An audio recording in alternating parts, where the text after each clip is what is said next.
Une militante féministe avait collé des affiches pour dénoncer les violences faites aux femmes. La ville de Roanne lui réclame réparation.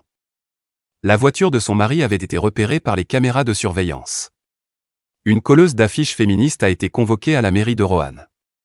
Sur place, on lui présente une sanction financière de 1070 € pour nettoyer les murs et vitrines des commerces fermés sur lesquels elle avait collé des affiches.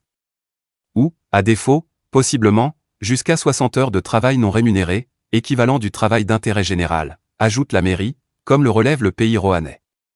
Première en France. De quoi faire bondir l'intéressée et le collectif dont elle fait partie. Selon ce dernier, ces affiches visent à interpeller le public sur l'effroyable banalité des féminicides et à soutenir les victimes de violences conjugales. Cette criminalisation d'un collage par un maire serait une première en France, poursuit-il, arguant l'aspect éphémère de ces affiches qui se décollent avec le temps et annonçant une mobilisation en soutien à la militante sanctionnée. Comme le relève BFM TV, Edmond Bourgeon, adjoint de la ville de Roanne en charge de la sécurité, justifie sa décision en évoquant des affichages en dehors des emplacements autorisés qui ont mobilisé les services de nettoyage à 3 reprises. Pour l'élu, si les intentions du collectif sont louables, ce n'est aux contribuables d'en payer la note. Je crois que c'est clair. Non mais, en fait, faudrait en plus que ce soit le citoyen, hein, le membre de la collectivité qui doivent payer pour les affres de ces féministes qui ne respectent pas l'affichage.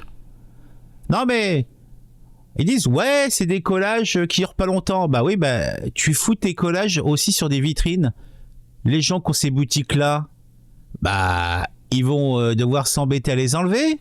Quand c'est sur les murs, même si quand ça sèche, ça se décolle, et encore, permettez-moi d'en douter, bah c'est dégueulasse, c'est pas beau, c'est pas propre. Donc, on fait intervenir la voirie, je ne sais pas comment s'appellent les personnes qui s'occupent du nettoyage de ce type de truc.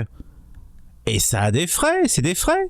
Il y a des gens qui se déplacent, il y a des voitures qui sont sollicitées, il y a des karchers qui sont utilisés, peut-être même des produits chimiques. Donc en plus, c'est sans doute pas écologique plutôt. Non, non, non, non, non, non, non.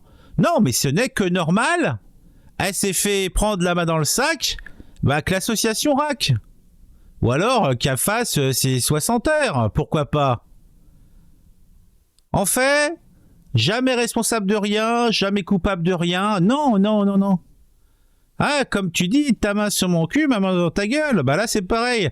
Tes papiers foutus sur mes murs, ton portefeuille, ouvre-le et paye. Ça me paraît logique, ça me paraît normal. Non mais... Non mais... Non mais... Bon. Vous voyez là, je me suis un petit peu calmé la voix en faisant pas la lecture. Le truc automatique l'a fait très bien. En plus, c'était une voix moelle comme ça. Oui. La voiture de son mari avait été repérée par les caméras de surveillance. Ah, ça me donne envie de tousser de parler comme ça. Une colleuse d'affiches féministes a été convoquée à la mairie de Roanne. Bon. Bah, j'ai tout dit. On se retrouve bientôt pour une nouvelle vidéo. Ah ouais, sur un sujet qui m'aura fait, dans ce cas-là, sourire. Et qui, j'espère, vous fera sourire aussi. Ce soir, mes petits bons amis, on fait un live. Bon, c'est pas sûr à 100%. Dans tous les cas de figure, prévoyez. Normalement, je lancerai ça vers les coups de 9h, 9h30. Alors, j'espère que vous serez nombreux. On se dit à ce soir.